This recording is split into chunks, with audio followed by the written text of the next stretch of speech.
Now come back to our Eclipse IDE and create the customer form JSP page.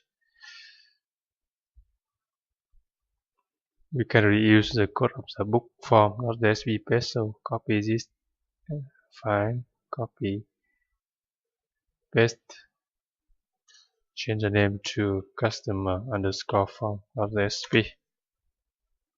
And now let's modify this file customer underscore form of the JSP.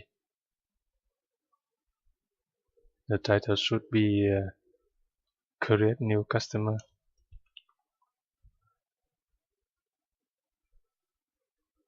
We don't need to use jQuery rich text, so delete this rich text UI mean rich text mean from awesome.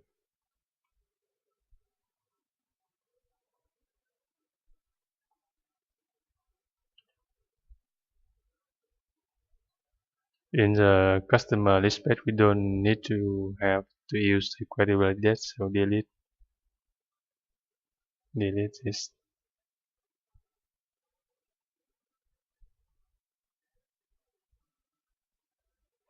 Delete this. Okay.